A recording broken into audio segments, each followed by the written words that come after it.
All right. Usually we begin this show with an introduction by Kyone Wolf. It's usually funny. We didn't know whether we could do that today because a situation is unfolding in New Haven whose exact nature we don't entirely understand at the moment. Although I would say overall so far no harm has been done, no shots have been fired. But if you haven't been paying attention, very quickly earlier this morning, the New Haven police got a 911 call. It was placed from a pay phone near but not on the Yale campus. The person making the call said that his roommate had a gun and was planning to go to the Yale campus to shoot people. And that's sort of as far as it's gone right now. There's obviously was an announcement made on several different Yale systems, including loudspeaker systems, warning people to stay in place, stay where they are, shelter in place. The New Haven police right now are briefing the media. But as far as we know, there have been no new developments, but we did think it would be a good idea to talk to one of the students. Now, one thing we should say is that it's coming on Thanksgiving break, and so a lot of students have made their way home. I don't think there are classes today, but actually, why should I say what I think or don't think? We have joining us right now a Yale sophomore, Adam Smith. He's on the heavyweight crew team at Yale, and he's joining us by phone. Adam, are you still at Payne Whitney Gymnasium? Yes, I am. We're waiting in the lobby right now. We had a training session this morning, and we're alerted by the systems to stay inside. So we're just waiting around for the final word. And is it correct that you don't have classes this week, right? You're there because you're a row crew and you have to train. Yeah, well, I'm actually here because I'm an international student, and so I have other plans sorted for Thanksgiving. But yeah, it's actually really lucky that most of the students have left at this time.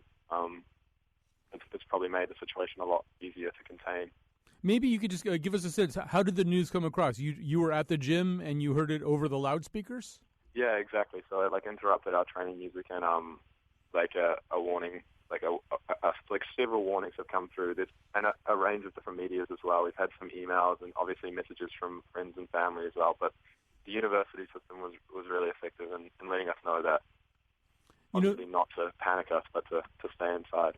But, speaking of panic, we live in an age where news travels very fast. Social media spreads these things like wildfire. You've got family home in New Zealand. Did you start hearing from them, too? Did they hear about the situation at Yale? Yes, they have, actually. I've been in contact with my parents. I know that they'd be worried knowing the situation. But, yeah, I know that they have faith in the systems in place here. And, they know that I'm safe. Yeah, I have been in touch with them just to clear that all up. And you sound like you feel pretty safe at the moment. Yeah, exactly. I mean, I'm possibly in one of the safest places on campus. Huge. But yeah, no, I'm. Yeah, I know. The one thing that they've kind of made clear is that staying inside will ensure safety, and it seems to me that there are no members of the public that are in direct danger right now. The police have it well under control.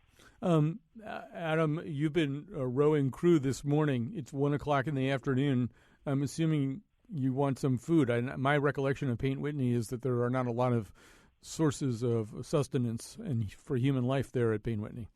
That's really true. I'm sitting here with my friend Ed, and we've raided the vending machines for a few little snacks. But hopefully the situation settles down quickly so we can go get a meal somewhere of proper sustenance.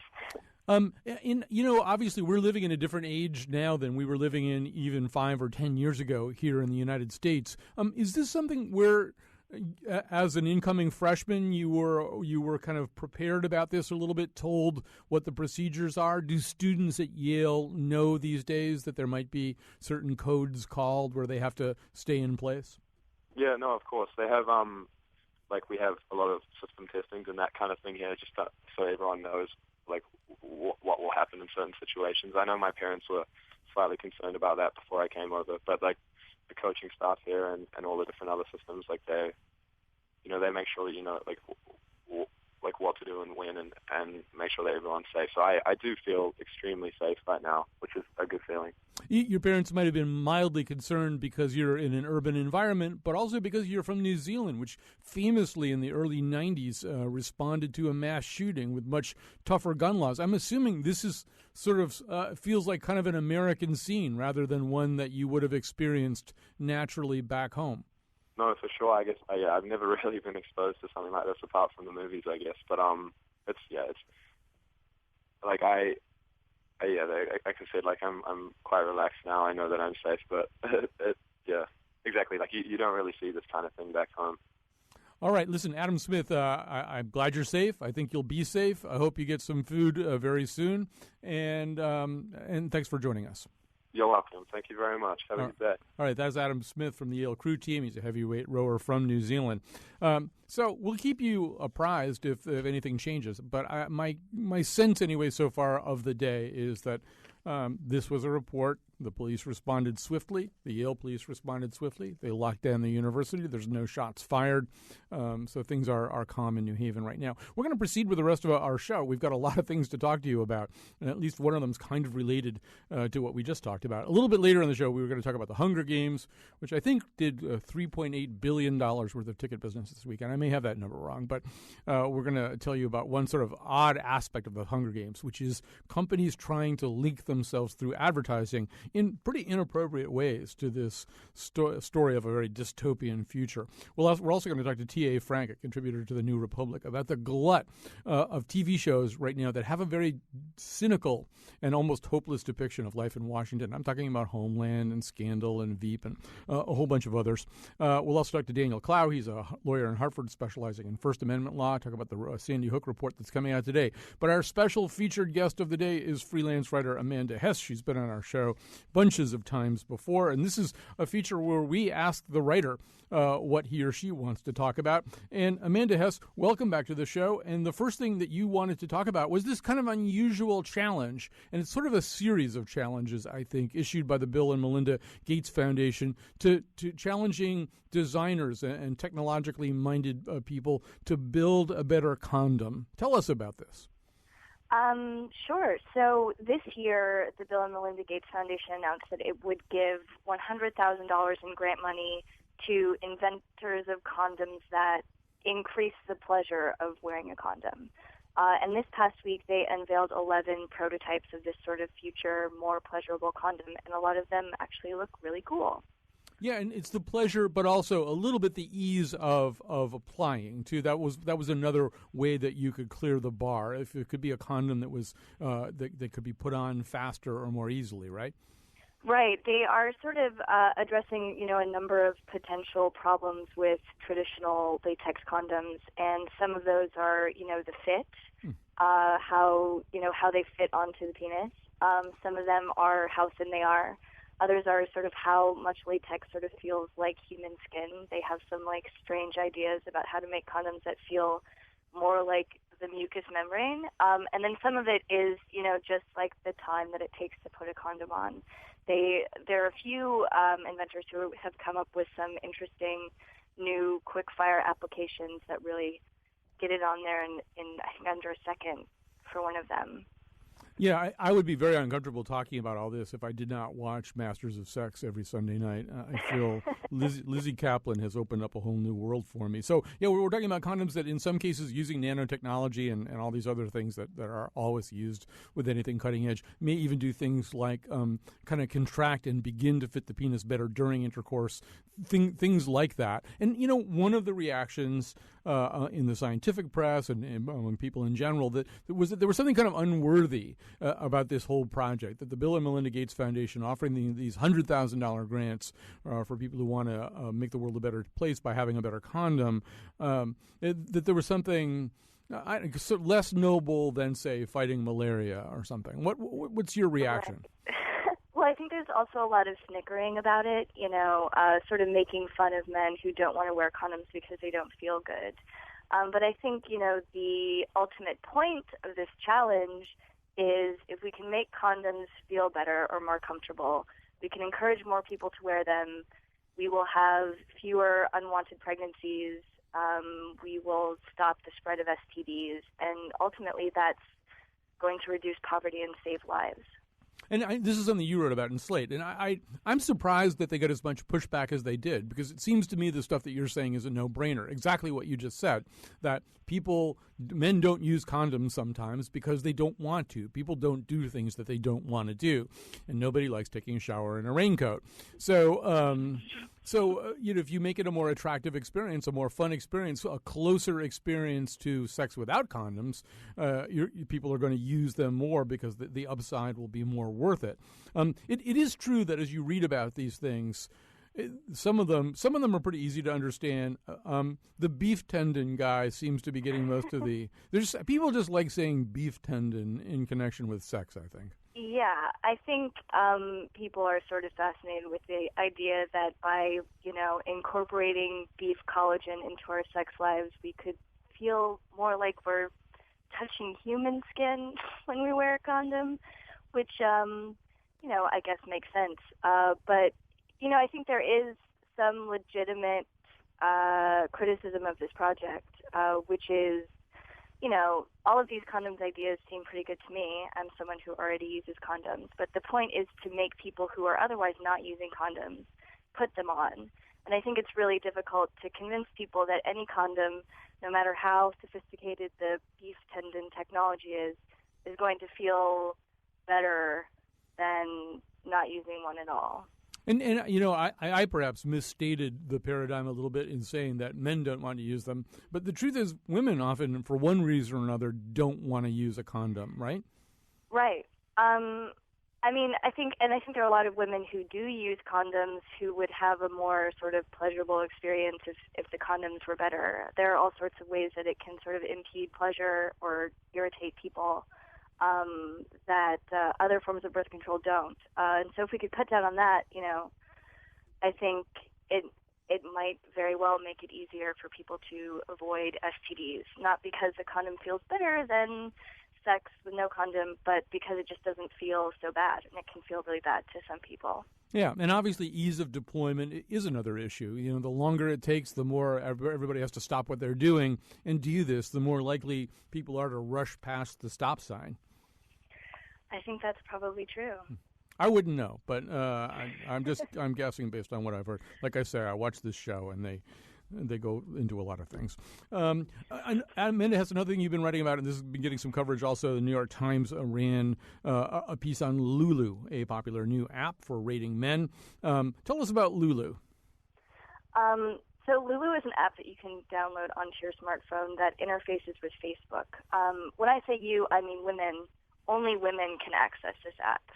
So once you download it, you go and you scroll through your male Facebook friends, and you can rate them on a 1 to 10 scale for their dateability. So you can rate them on their attractiveness, on their humor, their commitment, their ambition, and then you assign them hashtags to denote positive or negative parts of their personality. And then you can share these reviews with women you know and women you don't know, and the point is to get a sort of better idea of the type of guy you might be going on a date with. And for guys, obviously, I'm going to spend the rest of the afternoon trying to invent hashtags that describe me. Fell asleep easily. And so obviously, there's some reasons for doing this, and there are reasons why, reading the coverage of it, reading the coverage about the women who founded this, there are some obvious reasons for wanting to do this. And we live in a universe where everybody's rating everybody else all the time. If you teach, there's Rate My Professor. If you do anything else, there's Yelp. But you writing about this, Amanda Hess, you sort of feel as though maybe this crosses some basic humanistic line. Yeah, I think it's unethical to rate human beings. And I also think it's not really helpful. For a long time, women have been able to sort of gossip among themselves about the men that they've dated and what they're like, and sort of communicate either positive or negative information. And some of that information is really valuable. If a man is violent or a sexual abuser or has an STD or has a secret family or anything like that, that might be really helpful information. But what this app does is it totally anonymizes that process. So when I log on to Lulu and I see a review of a man, I don't know who the woman is who is reviewing him. And maybe she's someone whose tastes are very different from mine, or maybe she has a personal reason, a vendetta even, for rating him negatively. So I think it's first of all really unhelpful, and I also think it's kind of icky. and gross to do it in general. Well, the other thing that strikes me is that it's somehow or there has to be sort of some kind of mental adjustment, which I think we make with rating services anyway. One of the things that we know about rating services is that there are more people who like to complain than there are people who like to exalt. That for the most part, one of the drives that would put you on to TripAdvisor or Yelp or something like that is having a really bad experience in a hotel or at a restaurant or something like that. And I'm assuming that the odds are even higher that you're going to skew negative if you're rating some guy, because if he was so great, chances are you'd still be with him, or if he treated you decently, or if if you'd had an overall positive experience with the guy, you wouldn't be offering him up for test drives for other people.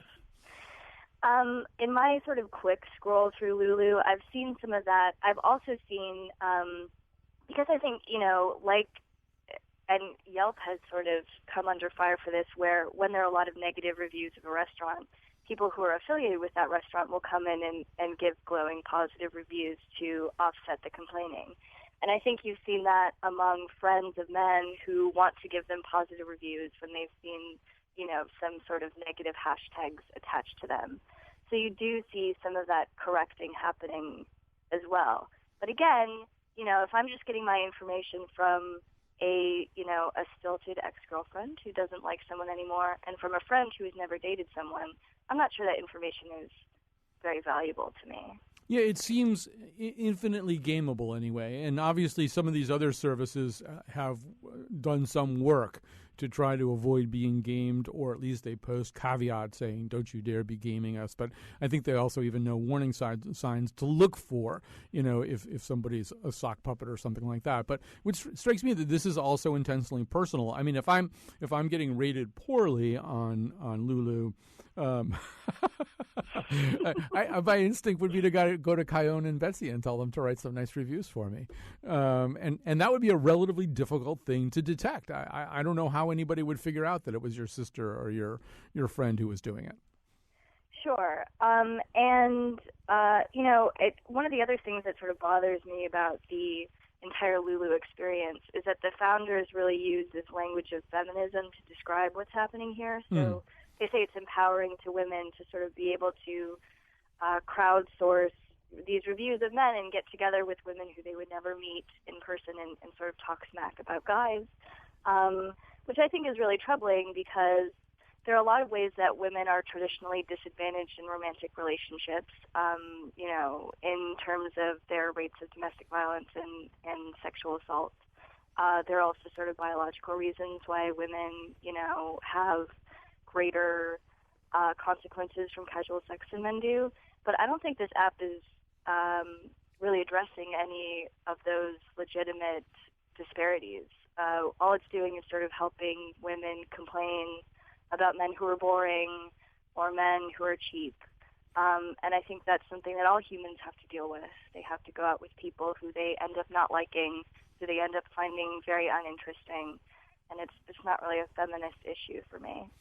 Just reading about it a little bit, the one thing that I would say in defense of it is it does give you kind of a little bit a sense, no doubt flawed sense of the differences between men and women. And I'm trying to imagine a male site like this, and there may be male sites like this that exist. But, it would really, I think a lot of it, if it were young guys, would focus a lot on ease of procuring certain sexual favors from any given woman, and then physical attributes and stuff like that. Whereas, even this site, as flawed as it is, I mean, some of the negatives are things like never sleeps over, which is which is not something that it tells you something anyway about the difference between men and women. I mean, for a man, the hashtag would be never makes you sleep over. That might be apparently that would be a positive. I don't know. Sure. Yeah. I mean, there's been a lot of speculation as to how terrible an app for rating women would be, and I think we see the same impulse in a lot of websites that are, for example, revenge porn websites that are putting up pictures to rate ex-girlfriends and discuss how easy they are. It's not exactly a one-to-one comparison. But I also think a lot of the ways that we're sort of encouraged to rate men on the site are gendered in a problematic way. There are hashtags that are, implying that the man doesn't have any money. or that he, has children. All these sort of things that are sort of traditionally built into our idea of masculinity or a dateable person that I think are really changing right now. And maybe we shouldn't put so much pressure on men to be traditionally masculine via hashtags on Lulu. Yeah. Although, really, if the hashtag says works for public radio, then you know he has no money, and he's probably not going to want to do paintball or anything fun. All right, Amanda Hess, we hang on your every word at all times, and it's great to have you on and great to read your stuff on Slate and so many other sites. Thanks for joining us today. Thanks a lot. All right. We're going to take a little break. We're going to come back with Daniel Cloward. 3 o'clock today is sort of an odd concatenation here. And at 3 o'clock today, the Sandy Hook Report, or a Sandy Hook Report, will be released, which is sort of odd on this day when Yale's in lockdown. I'm in the blue book too. But, baby, what I want to know is, how do I rate with you? I'm listed with... Welcome back to our Monday show, which I've taken to calling the Scramble, but I don't really know that that's the name of it. But the whole idea, anyway, of our Monday show is that we don't plan it until Monday, which is not necessarily the public radio way, but it makes for a more interesting and immediate mix of topics. Let us know what you think about this at Colin, COLIN, at WNPR.org. Next on the docket here is Daniel Clow. Daniel Clow is a lawyer in Hartford specializing in First Amendment law. He blogs at Appealingly Brief. He's been following the case of the Sandy Hook report, and at 3 o'clock today, State's Attorney Sedensky will be releasing a Sandy Hook report. This is Daniel Clow. We don't really exactly 100% know what this report will be, but we know it's not the full police report, correct? That's correct. It's going to be some kind of summary that he's putting together. I like to think of it as an executive summary, but it is most definitely not the extensive 1,000-plus page state police report that we hope will be released very soon thereafter. And, we talked about this last week on Where We Live's The Wheelhouse. And as you were saying then, I think we're even talking about an intermediary step that really kind of typically doesn't exist. It's not as though we're waiting extra long for a report we always get very easily. We're waiting very long for a report that typically kind of almost doesn't happen. That's true. I mean, and I talked about it as an inversion of the process. This is an unusual occurrence to have the state's attorney issuing a preliminary, summary of a yet to be released state police report. It just doesn't normally happen this way. As somebody who specializes in First Amendment and FOI issues, I mean, for some people out there's a substantial climate of people out there saying, this is a horrible thing. It happened almost a year ago, but it was a horrible thing. We know who did it. We know who the victims were. There aren't a lot of mysteries around it. Why do you guys in the press and people involved in law and FOI issues, why do you keep fussing about the 9/11 recordings, the crime scene photos, the state police report? What's the big deal? Why not just sort of let it rest in peace? What's your answer to that? Well, my answer to that, and it's only mine, although I think it would be shared by many of my colleagues in the open government community, is that what we see in reaction to the Sandy Hook tragedy is an attempt by certain folks in the legislature to fundamentally change, on a categorical basis, freedom of information rules. So if this were only about Sandy Hook, the argument certainly would resonate and we'd understand it, but we are very concerned about fundamental changes being made in our Freedom of Information Act that have far-reaching implications well beyond Sandy Hook and would, in the long term, really hurt the public's ability to see what our government is doing, hold government actors accountable, not necessarily for misdeeds or criminal acts, but for even mistakes. We need to know when mistakes happen, and it's very hard to do that in darkness. You know, you and I were talking earlier today. I brought up this article that a lot of people read over the weekend, a very lengthy article started on page 1 of the New York Times on Sunday about a case involving the sheriff's office in Florida where, excuse me, there was the death of a woman. It was ruled a suicide. The substantial reporting done by the New York Times and by PBS's Frontline suggests that there's at least a very compelling counter-narrative that this was not suicide, that it may have been homicide by her boyfriend who was with the sheriff's office, and where there was kind of an, as you said, it isn't always misdeeds, or in fact, it usually isn't a misdeed. But in the case of a misdeed, in the case where law enforcement has a vested interest in establishing a narrative that maybe exonerates one of their own, it becomes especially important that there's relatively free access to people who want to know whether that's really the truth. Well, that's right. And I like to think of this as part of our government system of checks and balances. You know, in basic civics class in high school, you learn about the 3 branches of government and how they're supposed to check each other. But the 4th branch, the media, which is really just a representative of the public, is also a check on not just government abuses, but government mistakes. And particularly when you have, as this New York Times article you're talking about was describing, the government investigating one of its own, a police department investigating one of its own, it's all the more important that a set of eyes outside of the government, somebody acting on behalf of the public, have access to those important records to see whether things are really being addressed properly. We're talking to Daniel Clow. He's a lawyer in Hartford specializing in First Amendment law, blogs at Appealingly Brief. So today we're going to have this probably redacted report by the state's attorney released to us at 3 o'clock. And at that point, obviously, those of us who have various First Amendment-based reasons or other reasons for wanting to know as much as we can know about this terrible incident almost a year ago are going to be looking at a report that I assume will have lots of black rectangles all over it, taking things out. And whenever there's redactions, you kind of want to know what they are. Do you have a clear sense legally what anybody's options are in a situation like this? Is it pretty much a unilateral transaction between us, the public, and the state's attorney preparing the report, or is there another conversation to have? Well, after the executive summary is released, there's certainly a conversation that we should continue to have, both with the state's attorney's office. I think it would be perfectly legitimate to question some of the redactions. Many may be legitimate. If there are Social Security numbers, financial information, other information that is generally acceptable to redact, nobody's going to question that. But there may be other questions of redactions that should be raised. And that, I think, is part of a continuing conversation that the media on behalf of the public can have with the state's attorney's office. But all we can do, I assume, for the moment, is raise those questions and see whether, in fact, the state's attorney – I mean, there isn't necessarily really a legal mechanism to fight this thing or a likelihood that it would be fought. Well, that's true with respect to the state's attorney's report.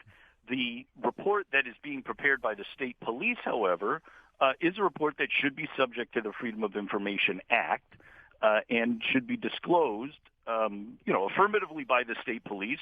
But if there are inappropriate redactions there is a legal remedy, which would be a Freedom of Information Act request that challenges the legality of the redactions.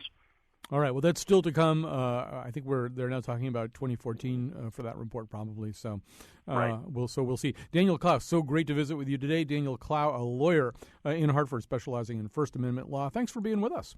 My pleasure, Colin. All right. We're going to move along here. This is the way we do on Monday. We're going to switch tracks again this weekend. Catching Fire, the second movie in the Hunger Games series, I think it had an amazing box office weekend, although increasingly I don't know what these numbers mean. I think it's $161 million. That sounds like a lot of money to me anyway. But it seemed as though it had an amazing box office weekend. There are a lot of ways to talk about this movie and about the phenomenon, not only of these two movies, but the books that preceded them. But one of the interesting ones we thought was some advertising tie-ins. We were lucky enough to read a piece by Heather Long. She's a columnist and assistant editor at The Guardian about companies that have tried to tie themselves into the Hunger Games in ways that, I don't know, stretch credulity and in some cases even good taste. Heather Long, first of all, welcome to the show. Thanks very much. And Good to be here. Before we even get to the advertising, for people who somehow or other have sat this phenomenon out, as somebody who enjoys the Hunger Games series, to sort of sketch things out for people. What's the basic plot line of this series? Sure.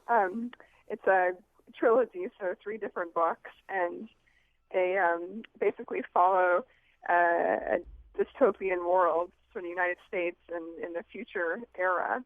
And basically, it's kind of like the 13 original colonies, except they're called 13 districts, and one of them has conquered the other ones. It's called the Capital District.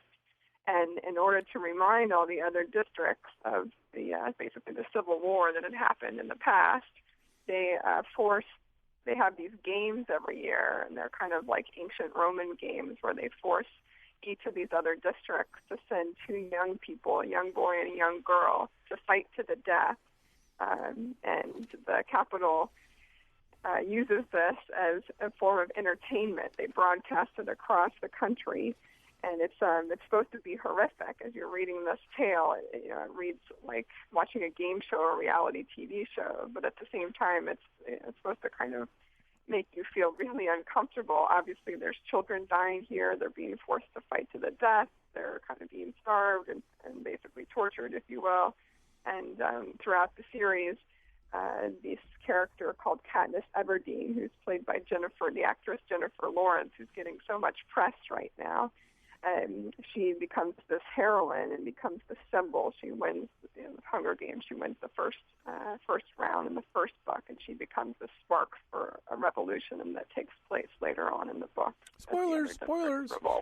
All right, so we have this incredible phenomenon. The books are unbelievably successful. The movies are increasingly catching fire, one might say, and at the box office. And so along with that, as tends to be the case, there are these advertising tie-ins. And I guess one thing that we have to say at the beginning is that the kind of ruling class, the people who are imposing this heartless, evil, predatory system, they have this kind of debauched look to them. They have this kind of strangely sort of crypto-Victorian, overdressed look with strange makeup choices that I think, all of which I think are meant to emphasize their decadence and their estrangement from basic human values. So having set the stage that way, tell us about the CoverGirl Capital Collection. Yeah, sure. They launched this about a month ago, and I remember the first time I saw the ad, it came through my Facebook feed, and I really thought there was a mistake, or that maybe this was kind of a bad pun on Halloween. And so they have created, CoverGirl has created what they're calling the Capital Collection, and they've been promoting this a lot in recent weeks. And it sort of looks like a really bad version of sort of Versailles, Louis XV era. You could paint across your eyes with this bright blue color, or they have these really flamboyant, like fuchsia nail polishes with sparkles all over them, and it's supposed to represent this part in the Hunger Games right before all these poor little girls and boys are sent in to fight to the death. They introduce them reality TV style, and they interview them, and they dress them all up in these crazy outfits. And of course, the heroine of the novel, this character, Katniss Everdeen, absolutely hates this, as anyone would. It's supposed to represent all that's wrong with society and the Capitol. And so it's just really bizarre that CoverGirl is sort of putting this out there. Oh, young women in America and around the world, please buy these colors and try to paint yourself up like this, when that's absolutely not what the books are trying to promote. No, it really is like, watching Star Wars and then trying to make Darth Vader a fashion trend or something. Right, yeah, that's probably a good way to say it. So we've got that. On the other hand, this movie is also, it's always a little hard looking at the books and the movie to understand how they can have such incredible technology but not be able to feed people. But that's just the reality. There's not enough food. This is a big part of this. So this brings up another peculiar advertising tie-in. Tell us about that one. Sure. So even if you haven't read the books, you might deduce from the title Hunger Games that, yes, there's this element that a lot of people in the novel are starving. The Capitol is also collecting all the food and hoarding all the food and sort of using starvation as a tool to keep keep it on top of the other districts and keep them in submission. And so it's really bizarre that the company behind these films actually gave its blessing to Subway, the sandwich shop group, and they have been doing this big promo, and I think they call it Fiery Footlongs, and it's all based on, you can catch fire by having these new chicken sandwiches with really spicy sauces, and it seems so contrary to what this novel is about, and even its very title, that I'm not quite sure who at Subway or who at on the movie production team thought that this would be the right way to team up. But, it's one thing to put the characters. A lot of companies will put the images of the characters on, say, cups or whatever. But Subway has tried to take it a step further, and with this whole fiery footlong deal, and it just really comes off flat. So, Heather Long, imagine that I've dressed up in my my Capital Collection couture. I've got my ruling class makeup on and hair products and clothes, and now I'm ready to go to a lavish banquet at Subway and further exploit the entrenched inequalities of the Hunger Games. But I'd like something else. I'd like something else that I could bring with me that really says Hunger Games. Maybe something that kind of sums up the whole weaponry aspect of the Hunger Games. Right. What have you got for me?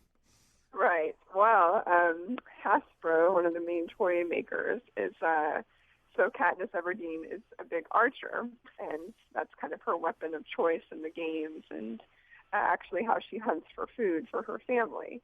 So they have been heavily promoting pink bows with names like Heartbreaker, so little girls can buy these Nerf bows that you can take along with you and shoot your brother or whatever else you want to.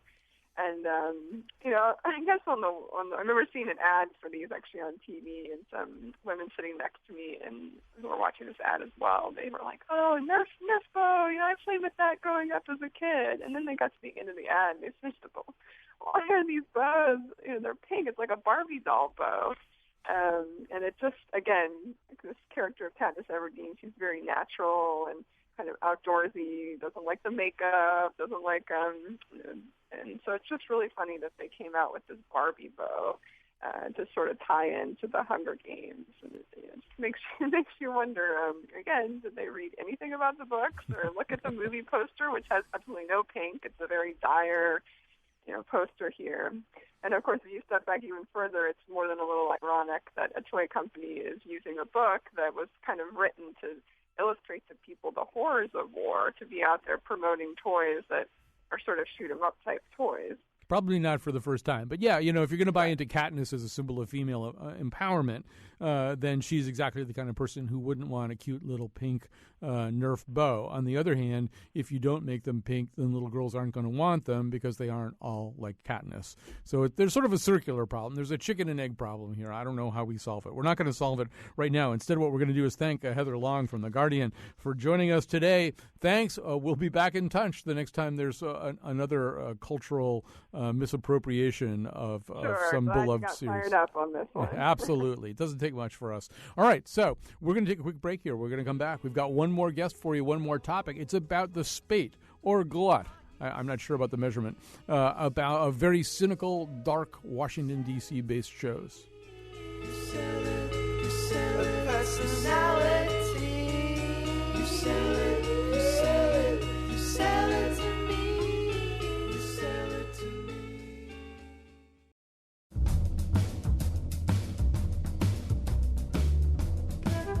We need a name for these Monday shows. Colin likes calling them the Scramble because that's what we have to do. But if you have a better idea, email us at colin@wnpr.org. Today's show was produced by Betsy Kaplan and me. Our interns are Jackie Lauper and Greg Dyson. Greg Hill tweets for us at WNPR Colin, and the part of Bill Curry was played by R. Kelly. For links, stories, photos, and PDFs of the Faith Middleton Show grant application for the Gates Foundation Condom Project, check our website, WNPR.org. On tomorrow's show, the dark side of Zen. And now, back to the Scramble or something. Whatever it's called. Yeah, I'm dying to see that Faith Middleton Show grant application. I guess they didn't make the cut of 11, so I don't know what their proposed condom design was. We'll find out.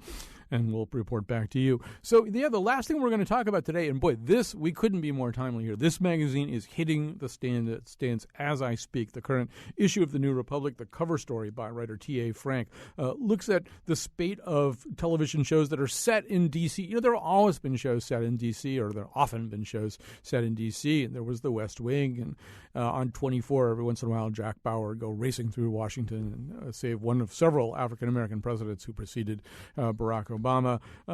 You could also throw in there, although I'm not sure that the article covers this, X-Files. X-Files at its best was kind of an extension of the attitudes of All the President's Men, that there were lots of people who would meet you in garages and talk to you about conspiracies that penetrate the highest levels of government and affect every man, woman, and child. But they tended to come one at a time. There didn't tend to be a lot of them. Suddenly, there's Homeland, there's House of Cards, there's Scandal, there's The Americans, which, to be fair, is set in Ronald Reagan-era America, but all the same. There's Veep, and there's a few others that are mentioned that I've never even heard of that I didn't know existed. So T.A. Frank, does it make sense? Obviously, it makes sense to you. You wouldn't have done this article otherwise, to run a thread through all of these stories and all these TV shows and say, yeah, there is maybe a through line or maybe a couple of through lines that we can pursue. I think it does make sense. It's that we have never been quite this frightened of our own capital, I think. And all of the shows reflect that fear to some extent. And also, we've never had Washington look quite this glamorous. West Wing helped, but then the fact that Washington got really devilishly rich helped too. So now we also want to know about this place where all the money went. So we want to check on how our money's doing as well. Well, the other thing about West Wing is that in typical Aaron Sorkin style, it delivered these moments of profound inspiration. Yes, there was bumbling. Yes, there was there was government sometimes shown not at its best. But its overall vibe, its gestalt was sort of the opposite, that really, if we had terrific people like Jed Bartlett and his cadre of assistants, we really would have the wonderful country that we're meant to have. And these shows that you're writing about right now contain very, very few, if any, moments, anything like that. That's right. I think, actually, if you look at the history of Washington shows, West Wing is really the outlier. Most Washington shows, while not quite as dark as the present ones, have always taken a pretty negative view of the place. West Wing was the exception, and people really appreciated it for not hating Washington. But at the same time, the country was doing a little better, you could say. The economy was looking wonderful. Our establishment looked very wise. We thought Dick Cheney was boring back in 2000. And today, those things don't quite hold. So we're back to hating Washington, except now we really hate the place, and that's the difference. You know, and I think even looking at a show like Veep, okay, so Veep is a comedy. It's different from most of the shows that we're talking about. This is Julia Louis-Dreyfus playing the vice president, but Veep also is typical of these in the sense that there's nobody admirable on Veep. I don't know. I only watched the first season, but one of the things that struck me is that usually whether it's a comedy or a drama, if there's a comedy, there's some Mary Tyler Moore type figure who's basically well-meaning, who's trying to hold things together, surrounded by lunatics and knaves and rogues and scoundrels. And the same thing really, you know, with a drama too. There's usually some people of principle, and then there's some bad apples. Veep is like all bad apples, as are a lot of these shows.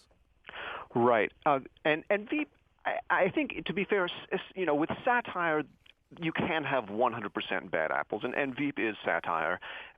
So I think it's fair. I mean, if it were a standard comedy, if it were a 30-minute comedy on a network, it probably would have some level-headed person to talk sense into people every once in a while, some straight character. Veep admirably just has everybody be dislikable. To some extent, I guess Seinfeld managed that too, to have everybody be a little bit non-admirable in their dealings. But the dramas too now do this is quite extraordinary. And even network dramas like Scandal, everyone is highly flawed. Even though we're supposed to kind of root for them, they've done reprehensible things.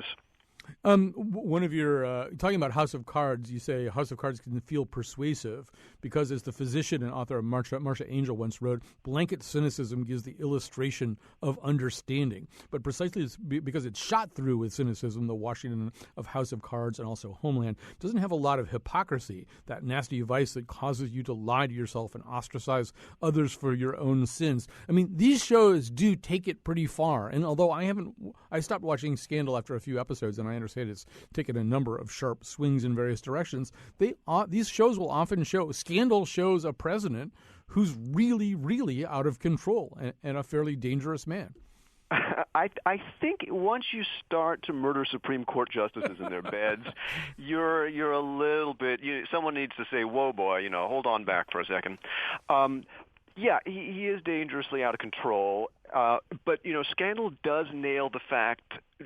Scandal, to some extent, nails Washington a little better in its mindset, because this president is quite persuaded of his own decency and high principle. What's odd about House of Cards is the narrator, the main character, Frank Underwood, is kind of in on the joke. He's a cynic, and he openly says, "I don't care." But the real problem with Washington is all these people are such hypocrites. Some of the worst offenders really believe they're wonderful people, and that is actually what Scandal manages to nail that a show like House of Cards misses. But, as we're looking at this, and I know this is something you probe in the article, and we're talking to T.A. Frank, who's got the cover story in the new edition of New Republic, are they reacting to a moment? I mean, we saw how movies treated the current Washington scene this past summer, where in movie after movie, the White House blew up, the president died in the first 10 minutes. I mean, we were just constantly under attack from things rising up from the ocean or coming out of the sky or zombies. And the government in Washington was like the first thing to go. It would just sort of get blown away. Here, we're sort of dwelling more in the government. But, I mean, is it, once again, do we want to extract some kind of take on Washington that's specific to a political moment here? It's a good question. Some people have speculated that the political moment, which is a long-standing political moment, is that we elected Barack Obama president, and people had all these high hopes of everything that was going to change, and then a lot of things stayed the same. So people are especially curious. Hey, what the heck happened there? Let's go check on that city that he went to. What's going on there anyway? Perhaps that's the moment. I think maybe even the more salient moment. It was just rather than a moment, was a culmination of things. Just a succession of areas in which the powers that be said things or gave assurances that just turned out not to be true. Whether it was, a war that wasn't quite sold on correct terms, or assurances about a financial system that was secure and well propped up. All of those things turned out to be wrong, and it turns out a lot of the cranks, the paranoid cranks, turned out to be right about a lot of the things that we thought they were crazy about. And so it kind of makes sense that we've turned over some of the screenwriting to the paranoid cranks, who are now telling us what's really happening. It's their turn at the wheel. I think also the fact that a lot of things don't change from administration to administration, and that becomes more apparent. And I do think the pivotal moment from 2008 to 2009, where, there was an expectation that Guantanamo would close pretty quickly, and that a lot of the things that represented the kind of Dick Cheney view of how you deal with the rest of the world would go away because this constitutional law scholar was coming in. And when they didn't change, I think that suggests to people, oh, no, there's a permanent government there that's kind of intractable, one that's less visible to us. Right. I think that's right. There's this very strong notion in, for example, Scandal of this deep state that goes far beyond anyone in elected office, that power takes on its own form. It's its own force out of any person's control, really, and far out of a president's control. So I think that is part of it. And also that cynicism, when people have their hopes dashed, they often run to the opposite extreme. Cynicism provides these answers. If you have a cynical view, you can actually impose some order on everything by saying, oh, it's just self-interest. Of course, if only it were that simple, it would be a lot easier to figure out Washington than it really is. They're not really cynical. Often they're idealists who are either trying their best or sometimes just lying to themselves about trying their best, which tends to be a little worse. T.A. Frank, great to talk to you. I just accidentally killed an intern. I have to call Olivia Pope, but it's been great talking to you. And we Good luck for straightening that out. Oh yeah, well, and read the issue of the New Republic that's hitting the stands today for his cover story.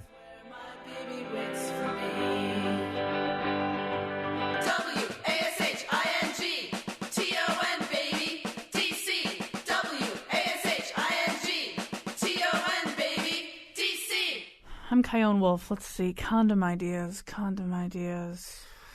Habanero lined condoms. You could use it later for cooking chili? No? Okay.